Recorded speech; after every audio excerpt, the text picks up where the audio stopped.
Welcome to the Landscape Photography Vlogcast, hosted by myself, Tom Peters, aka the Photo Ninja, all up north, Paul Thompson Photography, and Struth mate, it's Matt Bishop. We cover all things photography and chat to some of the best photography minds in the business. Put your feet up, your kettle on, and let's jump straight into this week's Vlogcast. Proudly sponsored by Case Filters. Capture with confidence.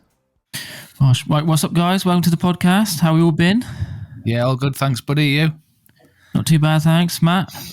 Yeah. You had a shave, mate? Big mistake, wasn't it? Yeah, he looks like a potato.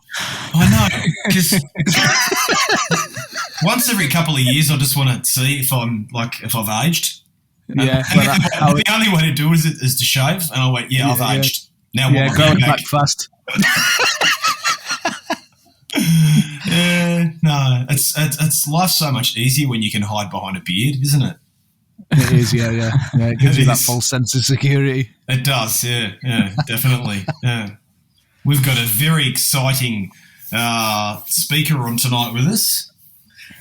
We have by the name of Martin Evans. Welcome, Martin. Thanks, guys, for having me. Yeah, I was looking forward to this last few days when you contacted me. So yeah, looking forward to it. Yeah, we're really happy you could come along, mate. You're an amazing photographer with a beautiful portfolio. So we're really keen to hear about what gets you into photography and the whole story behind you and photography and just everything in general, really. So it's gonna be an exciting podcast. So we thank you for coming along, mate. Yeah, cheers, mate. Yeah. Cheers for that, mate. Yeah, it's going to be quite a long story. Well, it could be quite a long story. Because I started photography technically when I was 5 years old. Right. Because my father was always into photography. He's had cameras as long as I can remember, especially cine cameras and things like that. Oh, yeah. So my first experience with photography is actually taught me how to do a contact print, black and white contact print when I was 5, because he used to develop his own pictures, etc. Wow! So that was my first introduction. I can't remember much after that until I really my next sort of dipping my toe into photography was when I went to art college back in the 70s. Okay. I started out at college. I did a graphic design degree in Newport in South Wales, which at the time Newport was quite a bustling, thriving town, and the art college had high regards from most of the art world. Anyway, as part of the course, photography is one of the modules. And we used to have to learn how to do everything to do with photography, much like Adam said on his vlog with you. That included going to the darkroom, developing your own film, making your own prints, learn to use the enlargers, etc. It was a fantastic time. I mean, the 70s in art college, it was a different world. I've got 2 daughters who go to university. One went to art college only recently, and the facilities they got now is incredible. But it hasn't got the vibe it used to. If you can imagine, 1971 is just coming out of the end of the hippie era. So you can imagine the sights and sounds of an art college around about then. Wow, for sure. Yeah, well, it was sort of like it was all bell-bottom jeans, flares, and cheesecloth shirts. Everybody had long hair. Everybody had a beard. It was that era. So it was thoroughly enjoyable. It was a totally different vibe than they get today. Anyway, going into the photography side of it, that's when I got my first proper camera, which is I don't know if you know much about cameras, but there were a couple of models out there. No, not much, mate. I mean, going back in the day, have you heard of like a Praktica? Of course, yeah, Praktica, definitely. Yeah. Yeah, well, that was my first camera, was a Praktica, followed by, I think, a Zenith E. Both Eastern European brands, I think. So, that's what everybody seemed to have, because that's basically they're cheap as chips, and anybody can pick one up. So it was basically my initial photography was founded on using those cameras, using film, obviously 35mm film, and developing my own films and doing prints. Luckily, the college had fantastic facilities for photography. They had a film school there as well, so they were well up on facilities, and even had a shop within the college itself, which you could buy all the gear, the paper, the film, everything. It was a really nice setup. Anyway, once I sort of qualified from art college, I've always had a camera with me. I think I went on to, from the Zeniths and the Praktikas, I went on to Canon. I had a Canon A1, which is a lovely camera, and then a Canon T90. And in those days, I used to probably shoot mostly on slides, Kodachrome, Fuji Velvia, Velvia, things like that. Velvia, yeah. And I still got in the garage. I still got boxes and boxes of slides. It was so expensive in those days, and to print them were more expensive. So my photography sort of waned a bit then for a couple of years. Until just after I got married, I decided to get back into photography, and I fancied doing weddings. So in them days, I suppose some people still use them now, but I went a medium format. I had a Zen Zabronica, and I did a year doing weddings. Absolutely hated it. That's my idea. I'd love to know if there's a wedding photographer that actually enjoys their job. I don't think there must be somewhere, but it wouldn't be me. No. I mean, the pressure and dealing with people. Photography is fine. I had good results, but the dealing with people, they're I don't know. It's just one of those things that I think you've got to be a certain type of person to really enjoy it. And I'm not. I'm quite a shy, retiring person, so I couldn't herd people into groups, and just chaos a lot of the time. So I soon dropped that. But I love the medium format camera. But what it did teach you in them days is that there's no histograms you could have a look at. Everything had to be measured as far as exposure with a light meter. So it really taught you the basics of photography, getting it right in camera, because there wasn't any sort of get me out of jail Lightroom trick. No, get me out of jail. And every mistake cost you money back then, didn't it? Yeah, definitely. So it was a great grounding in photography, but saying that, it was very restricted because of the cost. You just couldn't experiment like you can now. You can experiment, learn by mistakes very quickly, and move on. But those days it was very restrictive. Anyway, I mean, I used to take my Bronica. I even went on a hill walking holiday in Scotland with you can imagine the weight of a Bronica with the lenses. They were huge. Yeah. And I even had a really heavyweight Manfrotto tripod that holding a couple of mountains. That was a nightmare. Anyway, but after that, my photography again waned a bit. I've been sort of in and out of love with photography for various periods in my life, for one reason or the other.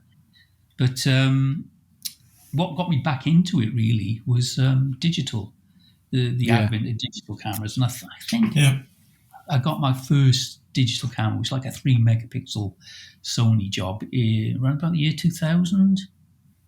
Okay. One of the first. Yeah, I think so. And that sort of really sort of like released your creativity. And as soon as digital SLRs came on, I got one straight away. And I think mine was the first camera was the Canon 350D, EOS 350D. Which is what, about 2000 and 2006, was it? Yeah. 2005, 2006? Yeah. Maybe 2004. I can't remember. I remember I took it away on holiday to Portugal as my first when the first time I used it, and I'm sure that was around about 2004. Maybe wrong, but that was my first digital camera, and not look back really, because the freedom digital affords you is brilliant. It is. It is. Yeah. Sorry, go ahead. I was just going to say, we can talk about, how much, being a photographer in the film days helped us out so much as photographers. But that those leaps and bounds that you go to in digital photography. I mean, back in film era, I mean, I know from my personal experience, I would go out and buy a roll of Fuji Velvia, and I would buy a roll of 36. I'd spend 10 quid on a roll of Fuji Velvia, and that roll would last me at least a couple of months. Yeah. And so you're talking about 36 shots that you're going to take over a 6 month period. So, for me, I was starting out back then. And so I couldn't learn that much in a 6 month period. I could try and respect it and understand it a lot more. But, the actual learning process, it took so much longer, didn't it? Yeah. I mean, it was just... It did, yeah. I mean, it's so restrictive, and digital photography, when that came in, it was just fantastic. But I'm glad I had the experience. I wouldn't have changed it really. Oh, for sure. Once I got my Canon, I was into my Canon cameras for a while. I think the last Canon I had was just Canon 7D Mark II. Still got it. It's a fallback camera, but I did change to Sony about 3 years ago. Yeah. God damn it, another Sony user. There's too many of us, mate. There's too many of us. I mean, it doesn't matter. At the end of the day, I shoot Pentax. I'm always going to be a minority anyway, aren't I? So. Yeah. So which Sony are you using now? It's A7 III still. Right, okay. It's my first Sony, and I still got it, really. Yeah. I'd like to upgrade, but it's still, a solid camera. It's got its issues. Are you both shooting Sony, aren't you, Tom, Paul? Yeah. I've still got the A7R2. So right. Yeah, but they're great cameras. They do the job. Yeah. But there's some niggles I have with Sony. Mind, it's not the best user interface, is it? No, it's like playing with the PlayStation, isn't it? Yeah, but I mean, I guess the thing is though, once you have it set up to your own personal preference, you don't have to worry about that. So I don't really have a major issue with that. It's when you're first starting to use it, it's a pain in the backside. Yeah, coming from Canon, it was a bit of a chore getting into that. Yeah. But what I find wrong, it's not. Again, it's an entry level Sony, so I shouldn't really complain. But it's terrible in a wet. I don't know if you find that. If any water gets into that hot shoe, it just starts throwing error messages everywhere. Right. Really? I haven't had it.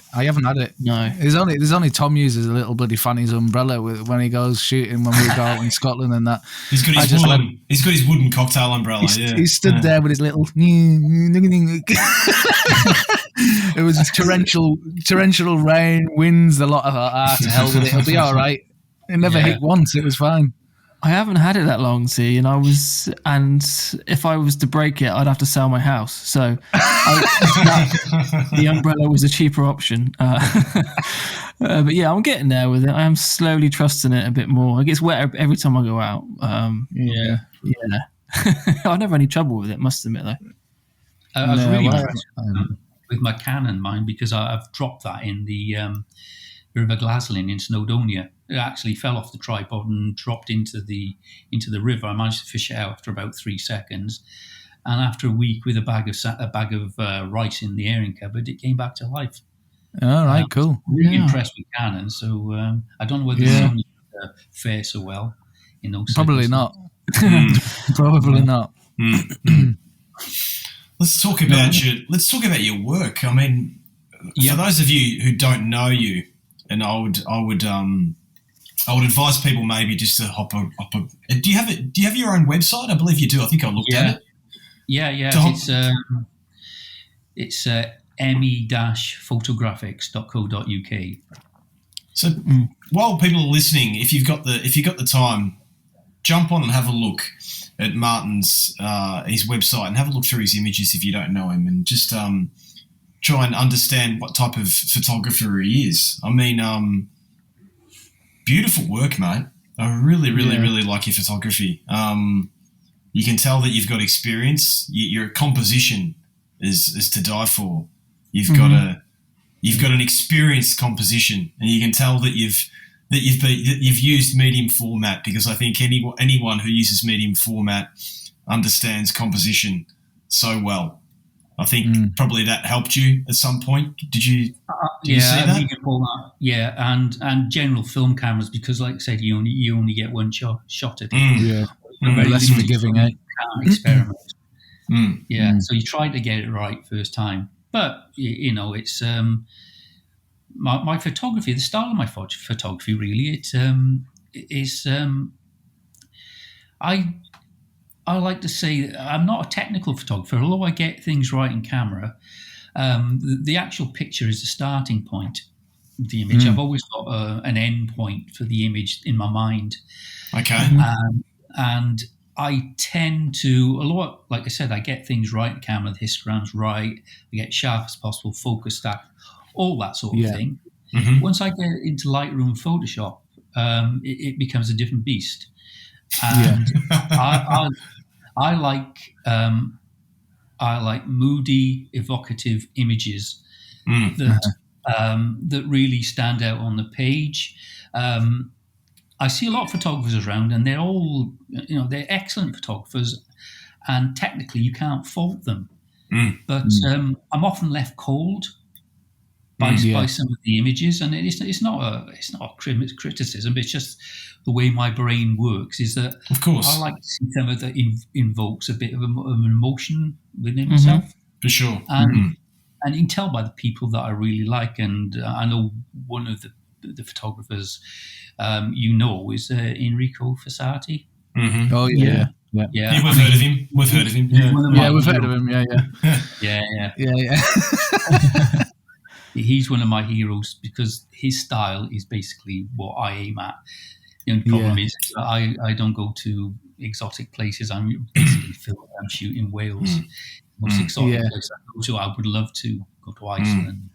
Enrico, if you're hearing this, listen.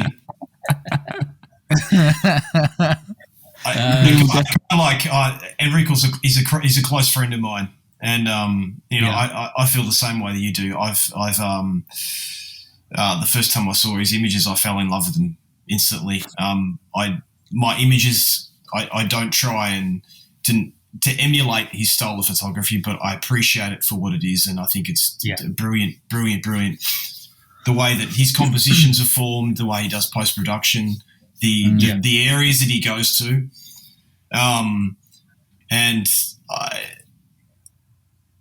Since photography over probably the last 2 or 3 years, it's more and more and more saturated, isn't it? There's so many more photographers out there now, and so many new gamers, with different styles and things coming out all the time.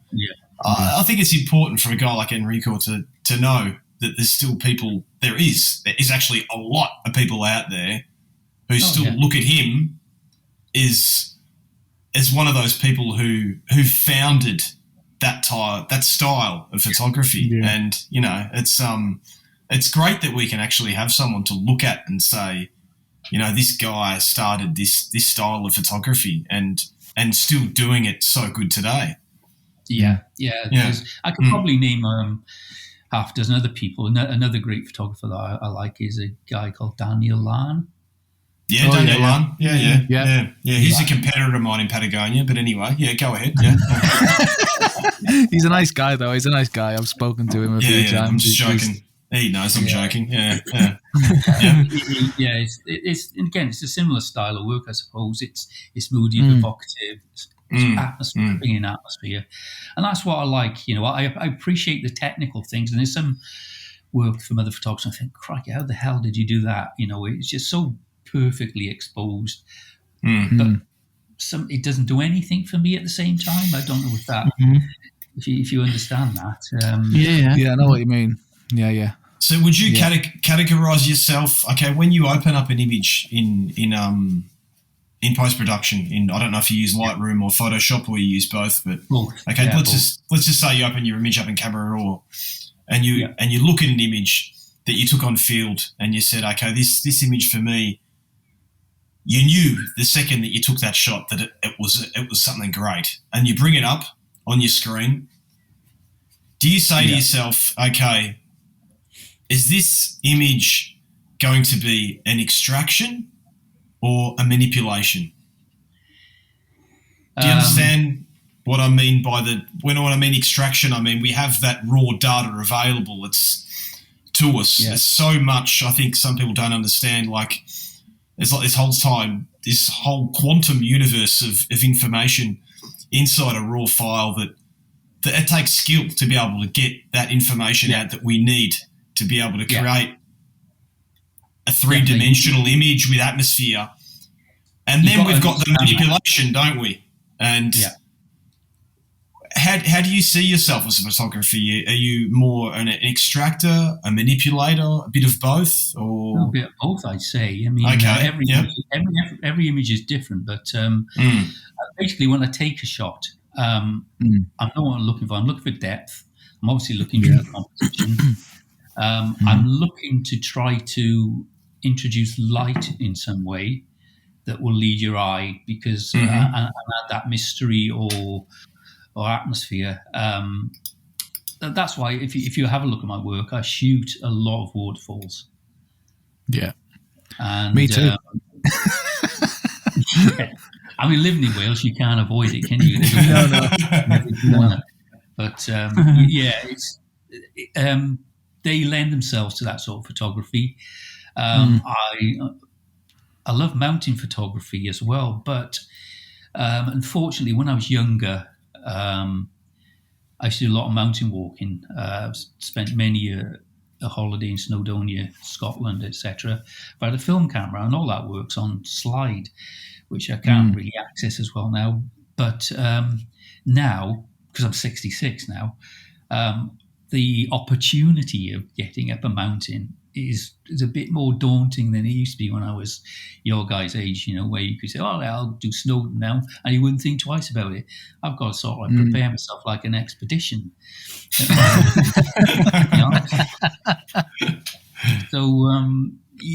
That's what I miss, and that's what I get a bit jealous sometimes. See all these young photographers and they're at the top of Snowdon and at the mountains, and they're getting some fantastic shots, and I'm just wishing, I wish I could be there. But from one thing or another, it's not as easy for me these days, for lots of reasons, not just physical. I mean, I'm fairly fit for my age, but it's still not an easy task for me to go trekking in that manner. So I tend to do a lot of photography at coast waterfalls where there's more easy access. You can dip in and dip out quite easily. But I've still got plans of doing Scotland in the spring, and I hope to do some high spots there. And Snowdonia as well. Hope to do some high hikes there and get some shots. But it's they're going to be few and far between compared to my other type of photography. So as far as when you approach a scene, I'm just interested as to, because looking at your compositions, they're immaculate. I love them, absolutely love them. But when you get to a scene, how do you approach it? Are you very much a turn up, put the camera bag down and just sit and observe the scene and see where light's falling, see what's happening first, or are you camera straight out the bag kind of guy? I use my phone a lot. So before the phone goes, the camera goes on a tripod, often I'll walk around the scene looking for compositions, and I use my phone to basically preview that composition. It's far easier than lugging your camera around. And I do most of my pre composition scouting in that manner. Then once I found something I think will work, I'll try to emulate the position with the tripod and the camera. Most of my work is on tripod, because a lot of it is long exposure. So and Sony's not great at handheld long exposures. Not as good as some of them on recent cameras, anyway. Wouldn't know. I've never taken a handheld shot.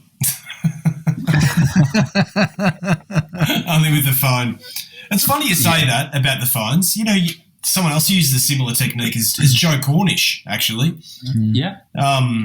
He gets the phone out and walks around and gets his composition with his phone first, and then sets up afterwards. So it seems to be working. It doesn't emulate the focal length so good, because that's always a bit trial and error. But at least it gets you in a rough position. It gives you a good idea of where to put your camera, and then you can refine it from there. I mean, one of the best things I bought in recent months, kit wise, was a geared head. Because I've just got one. Or I've just been given one, I should say. I've just been given one. Oh, man, I love it. I wish I'd got one sooner. Oh, it's beautiful. Yeah, I mean, it just makes you slow down and enable you to tweak your composition that much more refined. I mean, ball heads are right, and they're faster, but they're often, you're afraid once you get it set up of, once you loosen it, you can lose that fine thing. Well, it's literally increment by increment. It's great. And I've also got a leveling head, which helps. I don't do many panoramas, but it's so good when you do a panorama, have a leveling head, get that all set up before you do the panorama. It was, before that, it was always a bit hit and miss, my panoramas. Yeah. You have to get your tripod. Leveling heads are, awesome, aren't they? It just makes it so easy. You can be so less forgiving with your tripod feet, can't you? You level your actual tripod. It just takes that out of the equation. Yeah. Who brings out a good three-way head these days? A geared head. I can remember back in the day, I used to have a Benro. Okay, yeah. A lot of people I go out shooting with got them as well. They swear by them. I've got a Benro tripod, which is another recent acquisition, which I really like. It's solid. It's well made. Before that, I had a 3-legged thing, and I had issues with that. It's what was the name of it? Of your 3-legged thing? It was what was it called? Name some 3-legged thing. Brian, Winston, no. Travis, no. Mike. I should know it, but Leo, Albert. Yeah. It's only a travel tripod. It's not. But the problems I had with it was fairly well made, but I tried to clean it once. Because I do a fair bit of seascape photography, and you know what that's like, sand and salt in the lens. They quickly bind up. So I tried cleaning it once, and I put it back together, followed the video on YouTube of how to do it, did it right. They were never the same again. In fact, I had to send it back for them to sort it out. All right. Yeah, and which they're great. Their customer service is absolutely fantastic. No problem. They are good. In fact, they think they replaced one section altogether for me. Totally. Oh, wow. But I didn't fancy, because I do a lot of seascape. I didn't fancy that problem every couple of weeks. So that's what made me change. So I've got it as a second tripod now. I think the thing is with tripods in general, when you get a travel tripod, I mean, you can't really even classify them as your main tripod. I mean, I've got a dozen tripods under my feet under here now, and at the end of the day, you've got one tripod that is your beast, isn't it? That's that one tripod that you can swear behind and you're going to take everywhere with you. It's your one tripod, and then you've got all this other gear, which might be something you had 20 years ago, or one that you want to take with you that weighs 800 grams that you can take hiking and stuff. But I mean, these doesn't matter what brand you have with these light travel tripods. they're never going to do it, are they? You mean tripod? No. You need a bit of beef behind it. You need to have a nice thick cylinder. Good joints, a nice big plate on the top, or spider, whatever they call them. I mean, you can't have those features in these little tiny tripods, can you? I mean, at the end of the day, they're going to give in one way or another, aren't they?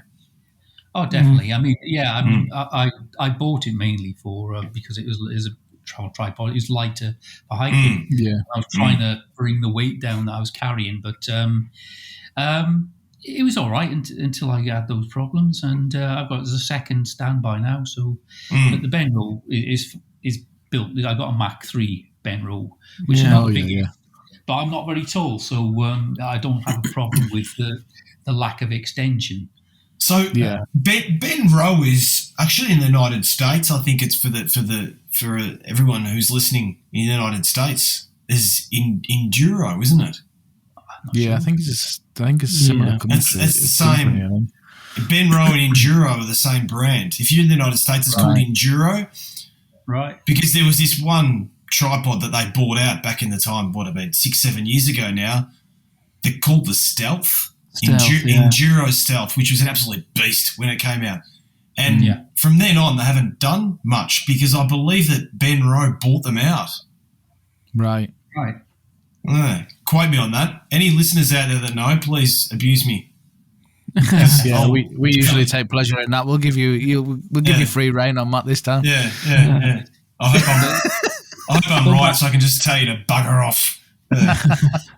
Going back to that Mach 3 Benro, I recently did a couple of seascape shoots, and I had to clean it, and it cleaned up, no problems at all. Put back together, no problem. Because I was worried again, am I going to have the same problems? Because they're very similar in the way all tripods, I think, with the twist locks are constructed. There's like a plastic shim inside. Yeah.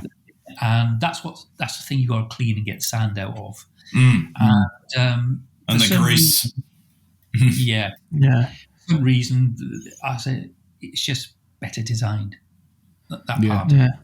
But, have you got a 3-legged thing? Anybody?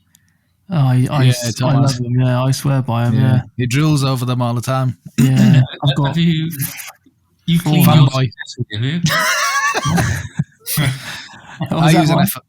I use an FLM. I've just got an FLM tripod, and that's my main one now. I love that. Yeah, I thought you were still using Velbon, mate. No, it's a long time since I've had I don't think I've ever had a Velbon. That was yours. No, that was just me. I had a Velbon. I had something else equally as bad. Did you ever have a Velbon, Martin? Back in I don't know, the 80s.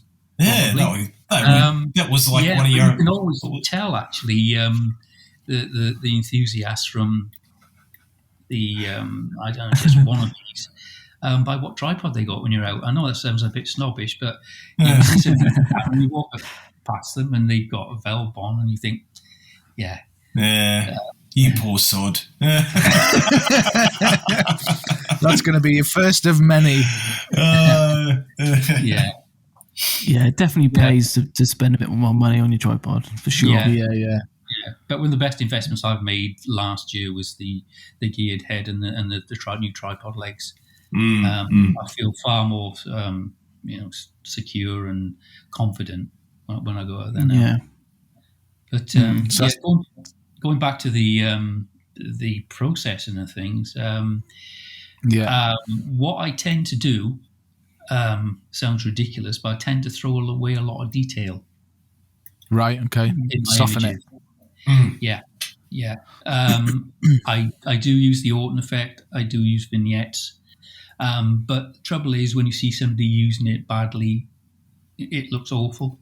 You've got to use it very, very subjectively. I use it strategically in some places, not others. So you mask it in, basically. You'll make a global. You make a global selection, and then later on you'll go in and then mask it into the areas you want it to. Yeah. But it's that's where a lot of people fall down. Is that they just put it on there and they think that's it. Well, it's not. You've literally got to painstakingly paint it in, mask it in just to the areas you want to get the depth you want. Or else you can see a million miles away. Somebody who doesn't know how to use the Autumn effect on their images. It can. I remember some of the early photographers out there were using Autumn. Today's episode of the Landscape Photography Vlogcast is proudly sponsored by Case Filters Global, bringing a high-quality filter shooting experience to many global landscape photographers and enthusiasts. Paul, Tom and Matt all use these filters on field and highly endorse the product. So if you're looking for a filter system to add to your camera bag that is durable, easy to use and highly functional and most importantly optically neutral, then look no further than Case Filters. Case. Capture with confidence. And back then when I remember seeing it for the first time I was going, what the hell is this? I thought this is amazing. And now you see there's one particular photographer which I will never name, still using the same Autumn effect, and I look at it now with eyes of I don't know 6 or 7 years, wise eyes, and I went, what the hell? How high is the percentage of Autumn he's using on that? I mean, I don't know about you, Martin, but I would never sort of go past 10%. There's probably my limit on Autumn effect. It's got to be quite subtle. Yeah. There's some people that do abuse it, don't they? That's well, they apply it to the whole image, and that's what you'd never do. What you want is and sometimes if I don't always use Autumn. Sometimes I use it's like negative clarity, negative texture, is it? Yeah, and what's the other one? The one below those two.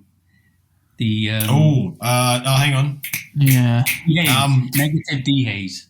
Yes. Oh, we love our haze for the skies, don't we? Yeah. So it's I use a combination. Depends on what area I want. Sometimes Autumn's too much. Sometimes just a bit of negative dehaze will do it. And another thing I do is I'll get a base image correct. And then I will create some darker layers, darker exposures based on that base layer. Layer it up and mask in. Mask it in. Well, instead of using. So when you're actually doing that, Martin. Yeah. Sorry to interrupt. When you're actually doing that, are those effects one of the last things you do in the process, or do you actually add them in earlier? Right. No, okay. They're the sort of like finishing touches, I call them. You get everything you want in that thing. You've got to have a really good starting point, and then then it doesn't happen on every image. And if you've got some high key type images, which I don't shoot very often, I don't do it obviously. But if you want some real depth, I often will make take down the exposure of my base correct image, and then I will overlay that on the correct image and then mask out so that I'm masking in the lighter parts. I call it light painting. I call it light painting. Not all images need it, but some images I do use that technique on. I don't know anybody else who does that I know of in the same way. I don't know whether I'm unique or what, but most of my contemporaries that I go out shooting with, they do most of their work in Lightroom alone, whereas I'll always take it to Photoshop for the finishing touches. And the same with sharpening. I'll only selectively sharpen. Yeah, I do that. I tend to sharpen the near objects, the not background objects. Yeah. So you're still finding with modern day lenses and cameras the way they are now that you're still finding you need to sharpen in post-production? No, I know what you mean, but sometimes I think you need to give it more than the natural sharpness of the lens has got. Okay. Basically, what you're doing, you're exaggerating the sharpness. Because it's the way I look at an image as a almost like a work of art, not necessarily a real life representation of what I saw when I was there. Yeah. Okay. I take that as an impression, and I create an image that has got something a bit extra to the scene I saw. Yeah. To be honest, I see a lot of photographers, and I go back to this, is that you can put these modern day cameras on auto, shooting JPEG, and it'll give you a damn near perfect exposure, unless you've got some really, extreme conditions. But a well-lit scene, if you're not shooting into the sun, etc. And that's not for me. I need my work to be something a little bit different. Yeah. Mm-hmm. Yeah, I agree. I understand. A lot of modern photographers I find, and I like the work that they do. They're very much into their color grading, and they're creating a similar sort of vibe through color grading. So they're taking it away from the reality of what they saw, and then they're giving you a split tone version of that reality that's graded to their personal taste, and they often develop a style. There's a lot, especially on Instagram, there's a lot of trendy photographers who use that, and I can mention dozens, but one of the biggest ones, a guy called With Luke. Yeah, I know you mean. Yeah, he's got millions of followers. Terrific photographer, but he's very, very stylized, and he's doing a modern version of, say, the way I approach it, whereas I try to make my images look painterly, and they're taking it on a slightly different direction, but we're both taking it away from reality. Yeah. If you know what I mean. Some people hate that. I can understand that some people think, the purists are, he's done with the colours on that, he's done with the softness of that. It's I don't care. Yeah. I do it for me. Yeah. I get it all the time about my water shots. I get it all the time. I get comments, why have you done that to the water? You never normally see water like that. I'm thinking, really? Are we going getting into this argument again? That's a big bone of contention. Water is always a controversy. Oh, man. The way I look at water is that when you're looking at a video of water, it's not frozen in time. It's moving. There's motion. There's natural motion blur. Yeah, so exactly. That's the way I approach it. That the water shouldn't be. If you take something at a 2,000th of a second and freeze a waterfall, it looks the most unnatural thing in the world. And it does. It looks crunchy and horrible. It looks. Motion blur is a natural phenomenon because it's the way life is, and that's right. Yeah, we exaggerate it in a photograph. Some people go over the top.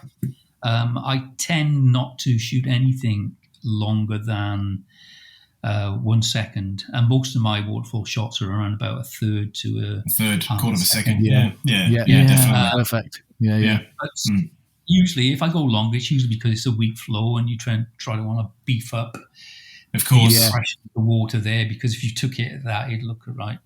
You want to get those whites out a bit more in it, don't you? So if you longer exposure, I hope there's going to be that extra ripple that's going to give you that white in the image that you need. Yeah. Look, I mean, we've been talking quite a lot about this lately. I mean, I recently put a post up onto Facebook, and normally when I post onto Facebook, for some reason, it just goes mental. I must just talk about stuff that people are interested in, or people hate me, or they like me. That's another issue. And I put up an image, Martin, of an area, a local forest. So it's probably about 2 hours away from Rome here, in a place called Abruzzo, which is a beautiful area, a very medieval type of feel. You would love it. And you've got these trees that look like there's something out of Lord of the Rings. They're these beech trees that are, well over 500-600 years old. They've got a beautiful shape to them. And the day I was there, the light wasn't any good. But, I took the shots anyway because I was excited about being in the location. And I sort of never did anything with those images because the light wasn't good. And I thought, okay, look, I'm going to go back, and it's close to home, so I'm sure I'm going to go back many times in the future. And I'm glad I went there for scouting. Yeah. And I just thought, look, I'm going to do an experiment. I'm going to get an image that I took from there, which was well composed, beautiful tree, very, very nice, let's say, blank canvas. Yeah. And I purposely over-exaggerated in post-production. So I went very, very, very beyond what I would normally do in post-production and tried to make it look as appealing as possible. Yeah. And I posted those two images. So the raw image, so let's just say the saved JPEG version, and the image that I worked on in post-production to show people the differences between the two, and wanted to know what people's thoughts were. So I wasn't actually saying what's right, what's wrong. I have my own opinion about it, but I try not to let that opinion out too much. But to actually, really, you really? No, yeah. Okay, I'm a big believer in I'm a big believer in extraction. I think extraction is extremely important. It's an extremely powerful tool we have with RAW, and that's why we shoot in RAW. Otherwise, we just shoot in JPEG. We shoot in RAW for a reason, and we have so much. We've got these heavy files there with so much information. It's our job to get that information out correctly, and it's a skill. It's not something you can learn overnight. It takes many, many years of practice, I believe. And then we have the manipulation. I can understand, for me personally, what I feel is manipulation is okay as long as you're not going to lie to your audience. When I say that, when I mean lie to an audience, I'm talking about photographers that will use those images to sell a workshop, for example. And people are going to go on that workshop and expect to get that image on their workshop. For me, that's not fair to the audience. But at the same time, if Martin Evans is going to go and take an image of a tree in the local bush and treat it as art, and that's what you believe in, and that's what you're going to do, why should there be anything wrong with it? You own that image. It's yours. Do what you want with it. Why should you have someone telling you what you can and what you can't do? So there's no right, there's no wrong. But it was interesting to put a post up like that and to see the differences in opinions between the two. What people thought. What was the end result of that? Oh, well, look, I think there was an end result. There was, because there's so many mixed opinions with it now. I think a lot of people feel that digital art has gone in this direction, and a lot of people actually have got a feeling that there's a lot more people that are trying to respect the sort of the natural result a little bit more now. There's been a bit of a shift recently. I could be wrong. That's just based on the people that follow me on Facebook. The feedback I was getting, that there is that shift back to not old style, because at the end of the day, I mean, getting it in camera we're digital photography now. It's not the same, and why would you do it? You have a raw image there, so why would you try and get it in camera? I mean, in camera, what does that mean anyway now, Because, it doesn't mean anything, does it? Because at the end of the day, it doesn't mean a JPEG's processed. It's just processed by the camera, not you. That's right. Well, you've got to understand that, I mean, and Martin, you'll back me up on this. So if you go out and took a photo 20 years ago with Fuji Velvia and you took another one with Kodak, those two different films will respond in different way. That is processing. So what does in-camera actually mean? That's right. I mean, from the year dot, it's always been the same with black and white and Ansel Adams. Yeah. Well, yeah. Dodging and burning, it's all photo manipulation. What hit his iconic prints were probably nothing like what they looked like, obviously, because they were black and white. But, he's created that image from his use of his techniques. And it's the same these days. It's just definitely, Yeah, it's just more in your face now. There's more information about it. People know more, don't they? Which obviously creates more opinions. But yeah, I am on Matt's side. I do believe that. Oh, I don't have a side, really. I mean, I do feel the same way as you. For me, because I look at Martin's work and I just think, that's brilliant. That he's an artist. I look at Enrico, I feel the same way. But then you might look at someone who has who's got 50,000 followers on Instagram and sells workshops worldwide, who drops in skies into their images. And I think, well, I don't feel good about that. I'm not going to go and tell the world that I don't feel good about it, but that's how I feel. But I'm not going to go out and blur out to everybody, hey, you shouldn't be doing it. You know, you can do what you want at the end of the day. Who's going to stop you? Yeah. It's your image. You own it, you know? That's it, yeah. Yeah, I mean, that's the beauty of photography, is that if everybody shot the same, how boring would that be? Every image would look the same. Yeah, so exactly. Everybody's styles, everybody's techniques make it a wonderful art form that keeps everybody interested.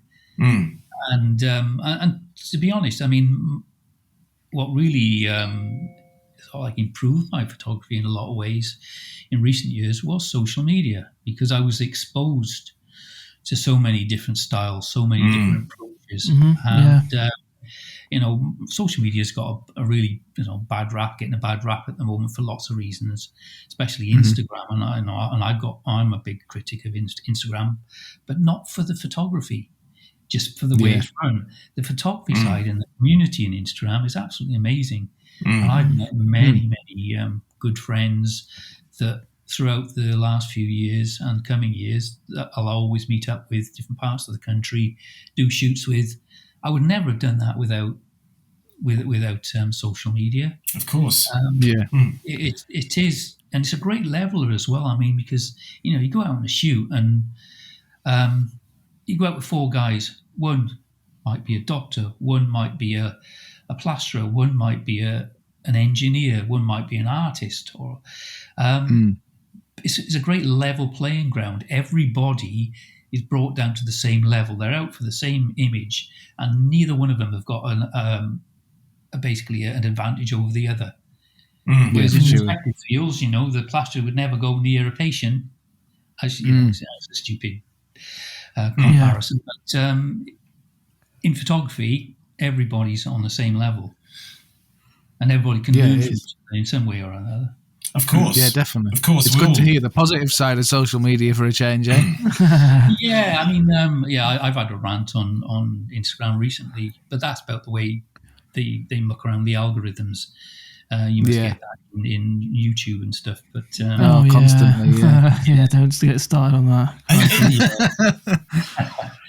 Are you finding, Martin, that your images aren't getting seen the way they were probably a year ago? Oh, I know they're not. I can you can go back if you've got a pro account or a business account, whatever they call it. You can have a look at your stats from current images to last year, and you compare them. Like literally since the beginning of January, my reach has halved on Instagram.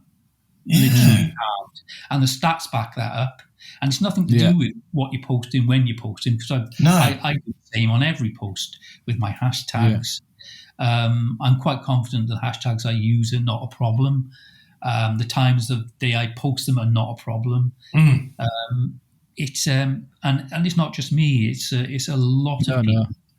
But strangely enough, having said that, the last post that I did, things are started coming back up a bit, especially the reach to non-followers.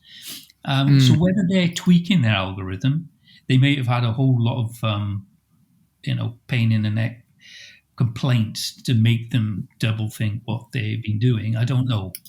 At the end of the day, they're out to make money and they're trying to monetize everything. They're all going the same way. Yeah. They're all going the same way. Twitter's started doing that now as well. They're all doing it. Yeah, they're all doing it. Yeah. I've tried all the platforms recently. I'm on Twitter, but I don't post there after the first few weeks. Didn't like Twitter. It was so confusing. I don't know how people can even design a UI like that. It's so confusing, and it was so full of the NFT world. I'm not for the NFT side of things. I know it can make some people money, but I've done a bit of research into it, rightly or wrongly. I think it's not very good as far as the planet. It takes a lot of energy to create the whatever they call it. Yeah, I haven't quite understood. I've heard this argument before about NFTs, like they need a big server or something, or I don't quite understand. Hundreds of machines all chomping away at numbers to create. They call it mining the Bitcoin, don't you? I don't know. I'm not. That's all changed. That's all changed though, because there's lots of different cryptocurrencies now, and some are more environmentally friendly than others. Some of them use barely anything. It's the way that they actually get to the final calculation that actually causes the issues. And some other platforms now have kind of limited that to, a lot less. It's just, it's one of these things that I don't think is going to go away, unfortunately. It's just the way things are headed as far as certain artists are doing, and a lot of people are doing all right with it. Yeah. I'm just wondering if they've all jumped on the bandwagon and they find out that the early adopters have made their money and everybody else that's going on are going to probably be very disappointed. I don't know. Yeah. It's the thing. It's just a matter of time to see whether it's just a trend. It's just something that's just going to pass by. Yeah, I think it's much nicer to have a print on your wall, isn't it? Really, but Well, it is, but unfortunately these days, print sales are. If you're relying on print sales, you might as well forget it. Well, everybody's a photographer now, and they all, it's. People's opinion of what's a good photograph, it varies wildly, and people take pictures of their phone and they're quite happy in getting that printed at their local booths or wherever and sticking that on the wall. They won't appreciate the work that's gone into the stuff that people like us produce, unfortunately. Well, the thing is as well is that some people can. I mean, I've seen it happen quite recently where I am. I mean, somebody gets a camera, they've got a camera for a week, and then they set themselves up as a photographer. Oh yeah, and it's like, what? Really? Yeah. And it kind of gets a bit soul destroying. It can do, because you kind of think, well, you've put no effort into it. You've just thinking that it's this easy to make, make a go of it. And it's it's just because it's like Martin was saying before, photography is so accessible now, isn't it? So if someone picks up a camera for the first time, they don't know anything about art, they don't know anything about photography, they don't know anything about focal distance, they don't know anything about f-stops and the effects of different f-stops can have to your image. That it's just so accessible now. So obviously everyone thinks they can do it because it's just bang, pick it up and just go crazy. That's not going to change. It's not going to change. The only thing, yeah, but you know what? I think the only thing that's going to change is the people that are still doing it in 20 or 30 years' time that have mastered the craft. And that I feel good about that. Yeah, I do. Yeah, I don't. It's not for Martin. Martin's been taking photos since the 70s. Yeah, it's longevity. That's what it's about for me. It's longevity. And 40 years later, he's still talking. What, more than 40 years? Yeah. More than 40 years later. Look at the images that he's pulling out, and he's still got the passion now. And isn't that an amazing satisfaction to have something that that's a life journey? For sure. Let the other people do what they do. That's fine, but that's something that's just going to pass by. It's like, okay, I'm going to the gym, and you get someone to go to the gym and they pump weights for 4 or 5 years. They get big, and the next thing you know, they've got a kid and they don't go to the gym again, and it's finished. Definitely. Passing phases in our life. Photography should be a lifelong journey. So who really feels it? I totally agree. Yeah. With the YouTube thing, which you don't do vlogs, do you, Matt? Oh, I do a really bad job at it, mate. So I try not to do it. Yeah. I do have a YouTube channel, but it's horrible. And I don't put much effort into it, unfortunately. Yeah. Yeah, because he always sells himself short. It's because Paul and Tom are so good at it. I just think I can't compete. There's no point. Is that what you call it? I really admire vloggers, because the ones who do it good, the amount of effort you put into it, because it's just mind-boggling. I've been out on quite a few shoots with Gareth Danks. I don't know if you know Gareth. Gareth. Well, yeah. Been on quite a few shoots with Gareth over the last couple of years, and the amount of gear he carries and the weight of it. Between drones, double cameras, 2 tripods, batteries, and everything. I remember picking up his rucksack, and it was easily twice the weight that I was, and I just feel sorry for his back. He's going to have a hell of a problem with his back in future. Yeah, we all have that, mate. We all. Yeah, definitely. Yeah. Yeah. So I really admire vloggers, but like you said, there's so many out there who think they can do it, who think they've got the skills and set themselves up, and they do a really bad job. I mean, I spend a lot of time watching YouTube videos on photography in one way, because I've tried my hand at all genres. If you have a look at my website, you'll see some portraiture work in there. I've got a lighting kit at home. I'd love to use it more, but just room, because with the lighting kit, if you got 2 soft boxes, even if it's just for still life, you need quite a lot of space. We haven't got it here, so it's sitting in the bag then, and I'd love to have a space to be able to use that more, because I like dabbling in all genres of photography, even macro. I don't know if you guys have ever got into macro, but it's another one. Yeah, a little bit, but nothing major. No. Yeah. So I'm watching all these YouTube videos on macro and portraiture, on landscape, and it keeps me entertained anyway. But it certainly does. Yeah. Yeah. The thing is with it. Yeah, go on.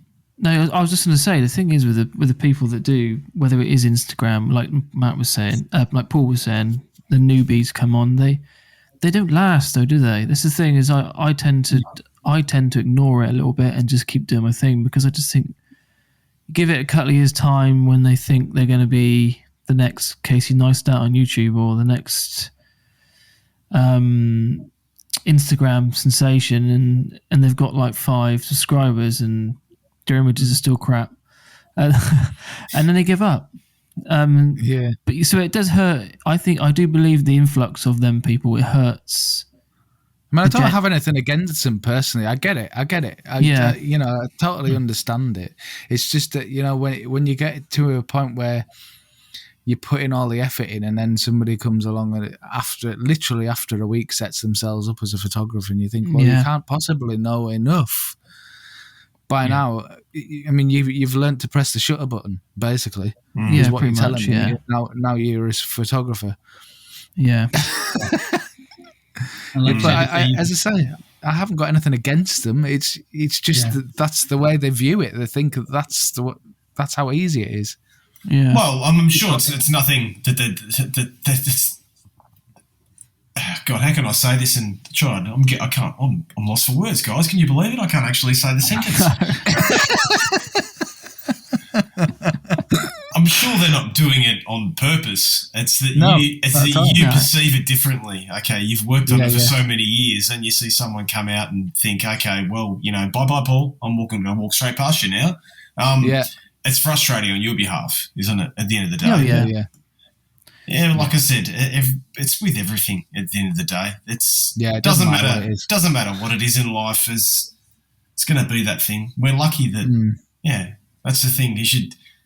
It should feel good inside to know that you love photography that much that you're going to have it forever, and just think about that for you. Yeah, exactly. Yeah. What I find amazing is it's nice to have you on mine, who's been taking images for a long time, a lot longer than I have, for say, and you've like we talked about earlier, your story, you've evolved. And you haven't sort of think this is who I am and stuck at it. You've actually evolved. You've embraced social media. You've embraced digital. You've embraced the new Photoshop, Lightroom, and you've like you said, you have evolved. And we talk to people, when you see other guys like yourself who have sort of stuck 2 fingers up to that. and look down on people, you know, like myself and Paul. You know, myself especially, I've been shooting for maybe 10, 12 years. And then when I do YouTube and I do this and I do that, and they look at me and think, you're not a photographer. So it's nice to speak to someone that has been on that journey and has really embraced it. And the way, and a slight sidetrack, but what drew me to Euro photography was one, the compositions like we've already mentioned, but the way you use light, the natural light, you know, to create that sort of journey or highlight a subject. It was, you know, the light you capture in the woods, which is very hard to do, isn't it? Yeah, woodland photography. I've really only got into woodland photography in the last year, and I find it the hardest of all. You're telling me you've only done woodland photography? Really? Yeah. Honestly, the first I'm giving up now. Apart from the obvious, when you're shooting waterfalls, usually in a piece of woodland, but that's not the focus of the image. Woodland photography. I took my first really what I'd call serious stab at woodland photography was a year last December. Right. We just happened to have a couple of foggy days, and I went up the local woods, and I knew nothing about. I mean, since then I've followed a lot of woodland photographers, some really good woodland photographers, and compared to them, I'm still a novice, but I can see an end goal of where I want to be. It does help. You've got the locations around you. Where I live in Wales, it's mainly conifer plantations. Apart from one or two ancient woodlands that you got to travel for, they're quite straightforward. I'd like to go to some of the. I think I spoke to you, Tom, about this down in Wiltshire. There's some really beautiful woodlands down there. Oh yeah, ancient we are. trees, impressive. You know, it's that type of thing. I'd like to get more into in the coming year. Go to locations, Cannock Chase, places like that, Wistman's Wood, etc. Yeah, Wistman's Woods. Yeah, really character trees. Yeah. So far I've just sort of like played with it, but yeah. Well, you're doing a damn good job, mate, for just playing at it. I'll tell you. I'm looking now, just looking through your portfolio here, and I've come up to Super Trooper. Yeah, I was at Savernake last autumn, just before autumn kicked in. So Savernake. Beautiful image. I had 2 hours of fog in Savernake, and that was all I had. It makes a difference having fog, as you probably realise, don't it? Fog with light. Yeah, fog with light that comes through, and you get those beams. It just makes it just changes everything, doesn't it? Yeah. Are you looking at my Instagram feed there, Matt? Are you? Yes, I am, mate. Yeah, I've got it up as well. Yeah. My website, actually, I haven't updated my website for about a year, so none of my recent stuff is on the website. So I'll have to get around to doing that. Yeah, do it, mate. Do it. Give your website more. It should be worth more. It's as you know, Instagram. By the time Instagram gets hold of it, they compress the crap out of your images anyway. You don't see. They do. Yeah. I've recently, I've been on there for quite a few years, but 500 pixels. Oh yeah. Yeah. Good thing about that platform is that you can upload high res. So you can. Yeah. And it works on all platforms, on the computer, on your iPad, on your phone. Yeah. But most of my recent stuff is on there as well. Okay. Right. And funnily enough, because of the problems with Instagram and the algorithm, everybody seemed to be looking for an alternative. Yeah. Where can I go to? Because I'm fed up with Instagram. You know, this is the same old argument. A lot of them made the jump. They didn't jump. They opened accounts with 500 pixels to test it out, just the same as they did back last year with Twitter. A lot of people from Instagram joined Twitter to see what it was like. Some have stayed and likes it. So others, like myself, didn't like it. But the same has happened with 500 pixels. Some great photographers on. Enrico's on there. Yeah. That's where I met. That's where I met Enrico, actually, about 5 years ago. It was probably a bit longer now. back in the day when 500px started out, that was where everybody was. That was the place to be. I mean, if you were on there, if there was, if Ryan Dyer was going to post an image, he'd be posting it on there, and you would see it on there, for example. And then it just got infiltrated by people taking photos of their toes and a dry leaf on the ground. And they would just get like a 99.9% pulse on it, and all the good images would be just left that no one would see. And it got. But it's good to know that you're saying that. Definitely worth checking out to see whether it's people are moving back to it again. I stopped posting quite a while ago. I should go and check it out. Yeah. Well, we're desperate, aren't we? We're desperate for a new platform. I think, especially landscape photographers at the moment. We need something. Yeah, if they could just create an Instagram platform that wasn't hell-bent on just making profit for the owners and gave proper photographers a decent stab at producing, getting their images shown at the best possible way. Because I don't know if you've realised, when you post an image to Instagram, you have a look at that images a few weeks later, how badly it's deteriorated. They seem to have sort of like incremental compression algorithm, which obviously saves space on their servers and things. When you post it, it looks okay. 6 weeks down the road, you look at it again. Most of mine look worse. Oh, right. Okay. And that's something that doesn't happen with 500px. That's interesting. Wow. Good. You might be onto something there, mate. Yeah. Yeah, that's my experience of it. I'm thinking. Yeah, it could be. Yeah. No, I usually get that after about 5 minutes after I post. I just go, it looks shit. But that's because the image was just not good to begin with anyway.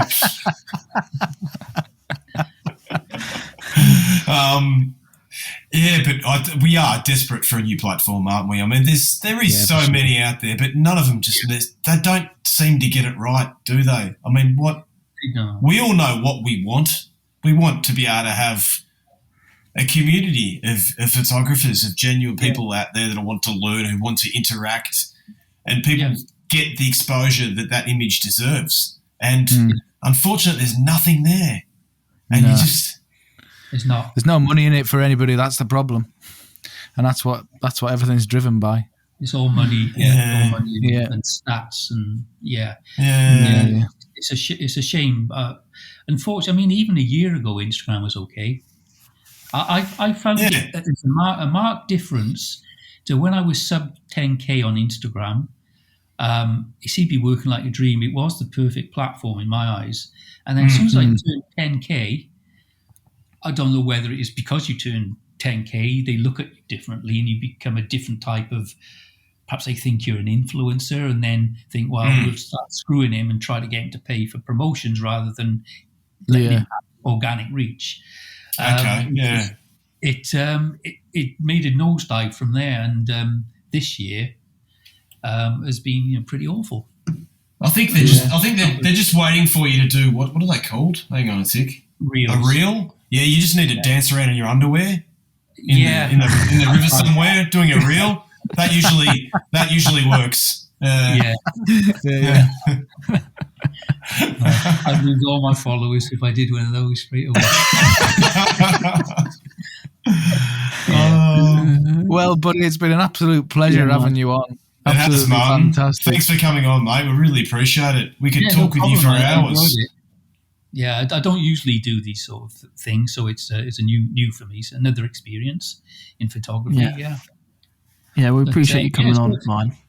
Yeah, mate, everyone who's listening to this podcast, just please go and check out Martin's Instagram account, go onto his website and check out his work, because he's he's got years and years of experience, and you can just see in his work he's refined the craft to a T, and great photographer, a great bloke, and thanks for coming on, mate. Yeah, we'll put all those links in. You love this bit, Matt. You love this bit, Matt. I'm going to put all the links in the description in the podcast. No, you are. Yeah, I'm not. Yeah, I am. Yeah, no. I go to all the effort. Yeah. Let's face it. I'm just going to go to the kitchen, drink another glass of wine, and you're going to do all the hard work for me. Yeah. Well, cheers for coming on, Martin. We'll see you again soon. Thanks, mate. Cheers. Thank you, mate. Cheers. Bye. Bye.